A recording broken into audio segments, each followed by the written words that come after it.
Hi there, welcome back to Apatros Review. In this episode, A Walk in the Dark, written by Joyce Stranger in the year 1978. Hi there, welcome back to Apatros Review, your guide to the wild world of science fiction, action, horror, cinema, and also a few video games and books and TV shows. And I'm your host, Mila Zipka. If you want to spell my name, just look at the channel name. That's my name. Now, a couple of things first before I begin this review. My dog Gino turns 1 on the 17th of March, so basically 4 days before my next birthday. Happy birthday, Gino. He turns 1 this year. I love that dog. And it's giving this book reviews about dogs. That's cute. Also, I want to say hi to Dunya, a relative who just arrived in Australia for a few days. She just cleared quarantine. And she's a really lovely person. I'm looking forward to spending a good many years with her as a good friend. So enjoy life in Australia, Dunya. Now, in this episode, we look at the book Walk in the Dark, which was written by Joyce Stranger. This book actually came out in 1978, and it's basically about guide dogs. So hence the connection to Gino. Gino's not a guide dog. I'm not blind. I'm just wearing these shades for certain reasons. Anyway, now the book actually, my copy was from a Reader's Digest condensed version that was printed in 1987. And my copy is a very old one, basically. I had it for a long time. And so, I mean, if you do have a copy of the full version, that'd be cool. Anyway. Now, this was one of the most successful novels that former research chemist and biologist turned best-selling writer Joyce Stranger had written during her career. The book, the second of a two-book series she wrote featuring the character of Anna Lee, a dog breeder who had worked for a trainer for the guide dog charity in Scotland.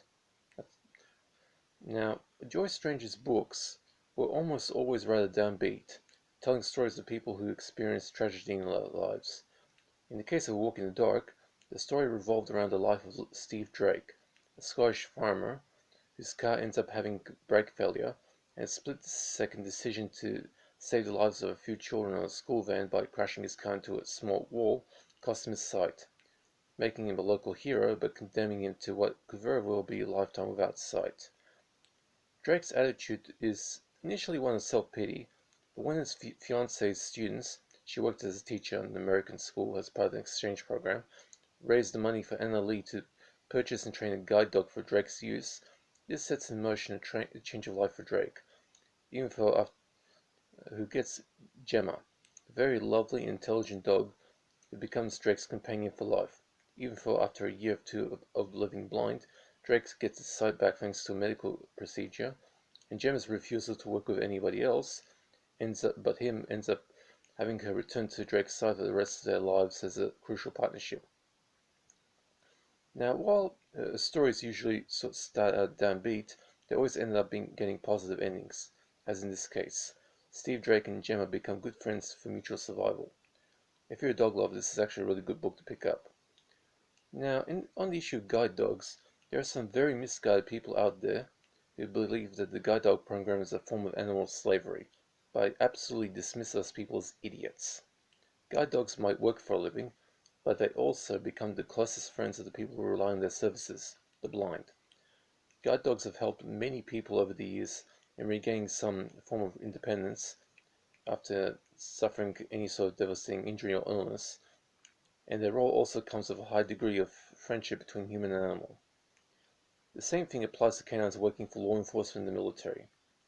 Now, while the book is a little on the lightweight side, and the story doesn't do anything beyond its limited scope of a story, what Joyce Stranger did was to show that guide dogs are an essential service for the disabled, and also form the potential for becoming good friends of the people that they serve. Now, basically, I dedicate this review to the guide dogs of the world.